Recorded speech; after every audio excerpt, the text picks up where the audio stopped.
તો હવામાન વિભાગે આગામી 7 દિવસ રાજ્યમાં ભારેથી અતિભારે વરસાદ થવાની આગાહી વ્યક્ત કરી છે। 6 સિસ્ટમ સક્રિય થતા 7 દિવસ વરસાદ થવાની સંભાવના વ્યક્ત કરવામાં આવી છે અને આગામી 48 કલાક રાજ્યમાં ભારેથી અતિભારે વરસાદની આગાહી વ્યક્ત કરાઈ છે। નવસારી, ડાંગ, વલસાડ, જૂનાગઢ, અમરેલી, છોટાઉદેપુરમાં ભારે વરસાદની આગાહી વ્યક્ત કરવામાં આવી છે। આ સાથે જ નર્મદા, ભરૂચ, રાજકોટ, પોરબંદર, ભાવનગર, દ્વારકા અને ગીર સોમનાથમાં પણ ભારે વરસાદની આગાહી વ્યક્ત કરાઈ છે। તો અરવલ્લી, દાહોદ અને વડોદરામાં અતિભારે વરસાદ થવાની આગાહી વ્યક્ત કરાઈ છે।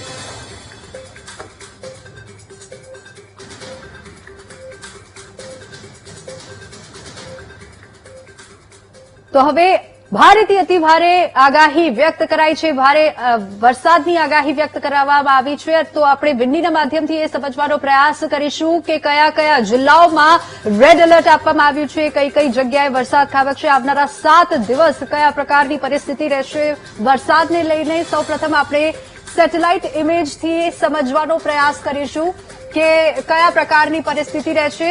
તો 6 સિસ્ટમ જે છે તે સક્રિય થઈ છે, પરંતુ 3 સિસ્ટમ જે મોટાભાગની સિસ્ટમ છે જેના કારણે ગુજરાતમાં વરસાદ જે છે તે વરસી રહ્યો છે। એક બંગાળની ખાડીમાં અહીંયા સિસ્ટમ સક્રિય થઈ છે, એક મધ્ય ભારતની વચ્ચે સાયક્લોનિક ટર્ફ જે છે તે બની રહ્યું છે અને ઉત્તર ગુજરાતની આસપાસ અને એક સાથે જ કચ્છની બાજુમાં પણ સિસ્ટમ સક્રિય થઈ છે, જે ત્રણેય સિસ્ટમ લાઇનમાં બની રહી છે, જેના કારણે એક ટર્ફ સર્જાઈ રહ્યો છે અને આ ટર્ફના કારણે ઉત્તર ગુજરાત, દક્ષિણ ગુજરાત અને આ સાથે જ સૌરાષ્ટ્રની આસપાસ જે છે તે વરસાદ વરસી રહ્યો છે, જેની અસર જે છે તે થઈ રહી છે। બંગાળની ખાડીમાં એક સિસ્ટમ સક્રિય છે અને મધ્ય ભારતના ભાગોમાં પણ એક સિસ્ટમ સક્રિય છે, જેના કારણે આ જે પરિસ્થિતિ છે તે સર્જાઈ રહી છે। હવે આપણે વિંડીના માધ્યમથી એ સમજવાનો પ્રયાસ કરીશું કે આવનારા દિવસોમાં કયા પ્રકારની પરિસ્થિતિ રહેશે, કઈ કઈ જગ્યાએ વરસાદ ખાબકશે। જો કે આઈએમડી વિભાગ અનુસાર અને સ્કાયમેટ અનુસાર જે વરસાદ છે ધીમે ધીમે આગળ વધ્યું છે, દક્ષિણ ગુજરાત તરફ જે વરસાદ જે છે તે પહોંચી ગયું છે અને એના કારણે દક્ષિણ ગુજરાત અને સૌરાષ્ટ્રના દરિયાઈ પટ્ટામાં વરસાદ વરસી રહ્યો છે। જે સિસ્ટમ અહીંયા પહોંચી ગઈ છે, વરસાદી સિસ્ટમ જે આવનારા દિવસોમાં 13 જુલાઈ સુધી ગુજરાતમાં ધડબડાટી બોલાવશે એવી આગાહી પણ વ્યક્ત કરવામાં આવી છે અને આ વરસાદી સિસ્ટમના કારણે દક્ષિણ ગુજરાત અને સૌરાષ્ટ્રના જિલ્લાઓમાં વરસાદ વરસી રહ્યો છે। જો કે મેં અગાઉ આપને જણાવ્યું કે એક સિસ્ટમ અહીંયા મધ્ય ભારતમાં પણ બની છે, જેના કારણે ઉત્તર ગુજરાતના ભાગોમાં વરસાદ વરસી રહ્યો છે। એ વરસાદ જે છે આ સિસ્ટમના કારણે ત્યાં વરસી રહ્યો છે, પરંતુ દક્ષિણ ગુજરાત અને સૌરાષ્ટ્રના ભાગોમાં જે વરસાદ છે તે ચોમાસાની સિસ્ટમ જે આગળ વધી રહી છે તેના કારણે વરસી રહ્યો છે।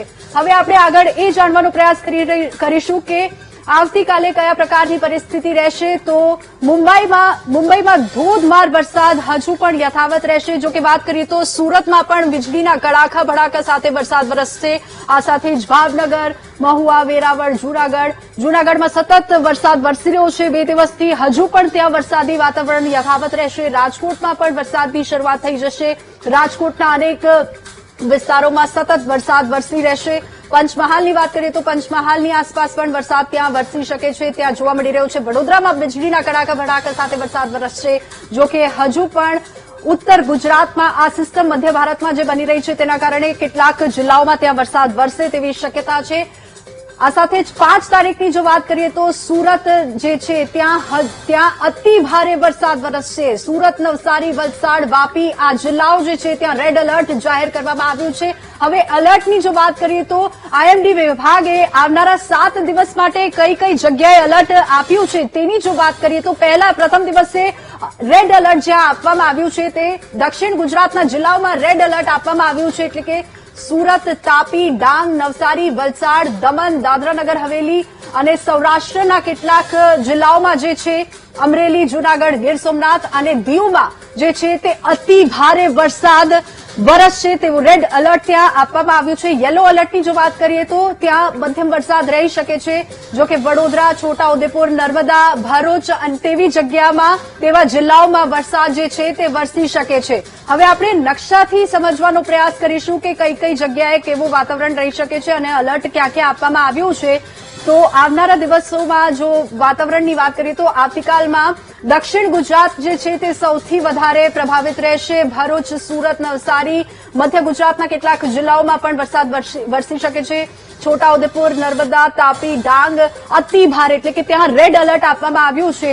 જો કે વાત કરીએ તો 5 તારીખ અને 6 તારીખની તો કચ્છમાં, સૌરાષ્ટ્રમાં અને ઉત્તર ગુજરાતના કેટલાક જિલ્લાઓમાં મધ્યમ વરસાદ વરસી શકે છે, પરંતુ હજુ પણ આવનારા 2 થી 3 દિવસ દક્ષિણ ગુજરાત માટે ભારે છે અને ત્યાં રેડ એલર્ટ આપવામાં આવ્યું છે. જો કે આગાહીકારોએ એવું પણ કીધું છે કે દરિયામાં ઊંચા મોજા પણ ઉછળશે, જેના કારણે માછીમારોને દરિયો ન ખેડવા સૂચના કરવામાં આવી છે. જો વાત કરીએ તો મધ્યમ વરસાદ વરસી શકે છે ઉત્તર ગુજરાતના અને કચ્છના વિસ્તારોમાં. અને વાત કરીએ 7 થી 8 તારીખ સુધીમાં, 8 તારીખનું આ પ્રિડિક્શન છે.